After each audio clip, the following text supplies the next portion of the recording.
اسلام آباد سے بڑی پریشان کر دینے والی خبر ہے، جہاں پولیس کے ایس پی عدیل اکبر نے مبینہ طور پر خودکشی کر کے اپنی زندگی کا خاتمہ کیا ہے۔ عدیل اکبر نے 2017 میں سول سروس کا امتحان امتیازی حیثیت سے پاس کیا، انہوں نے دوسری پوزیشن حاصل کی تھی اور پھر پولیس سروس جوائن کی تھی۔ پچھلے کچھ عرصے سے مسلسل ڈیوٹی کر رہے تھے۔ بتایا جاتا ہے کہ گزشتہ رات انہوں نے اپنے پولیس گارڈ سے اسلحہ لیا اور اپنی زندگی ختم کر لی، اور ایس پی عدیل اکبر کو موت سے پہلے اپنے کہا جاتا ہے مبینہ طور پہ کہ اپنے ادارے کے ایک اعلیٰ افسر کا فون آیا تھا جس میں وہ مسلسل اپنے کسی کام سے متعلق بات کر رہے تھے۔ اس آخری فون کال میں کیا بات ہوئی ہے اس بارے میں مختلف چیمگوئیاں کی جا رہی ہیں، کوئی کچھ کہہ رہا ہے، کوئی کچھ کہہ رہا ہے، اور اس پورے ہی اس ایپیسوڈ کے بارے میں طرح طرح کی باتیں کی جا رہی ہیں۔ بہرحال بلا تصدیق کوئی بات نہیں کی جانی چاہیے۔ ایس پی عدیل اکبر کے پولیس لائنز میں جنازے کے موقع پر کسی صحافی کو جانے کی اجازت نہیں تھی۔ ناظرین، جب پہلے ہی اس طرح کے معاملات ہوں، طرح طرح کی باتیں کی جا رہی ہوں،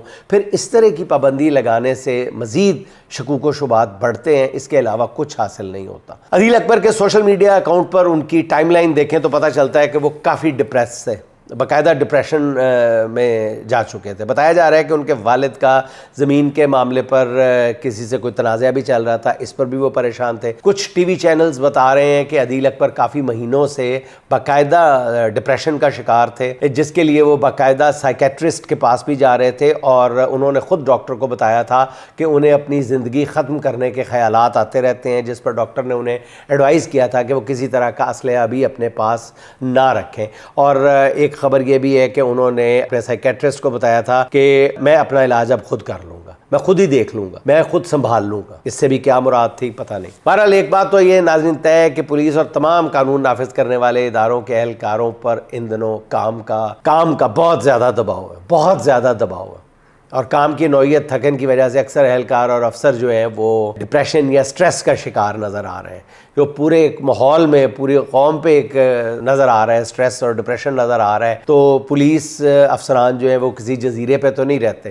وہ بھی اسی معاشرے کا حصہ ہیں، وہ اس سٹریس اور ڈپریشن سے کیسے بچ سکتے ہیں؟ جب ایک ایس ایچ او کو حکم دیا جائے گا کہ وہ عدالت کے فیصلے کو جوتے کی نوک پہ رکھ لے، وہ نوکری بچانے کے لیے یہ کر تو جائے گا، مگر یہ قانون شکنی کرتے ہوئے وہ کس قدر ذہنی اور اخلاقی دباؤ کا شکار ہوگا، حکم دینے والوں کو ابھی یہ بات سمجھ نہیں آ رہی۔ ڈر تو اس وقت سے لگتا ہے کہ دباؤ میں آ کر خودکشیاں کرنے والے اگر اس کے برعکس کچھ اور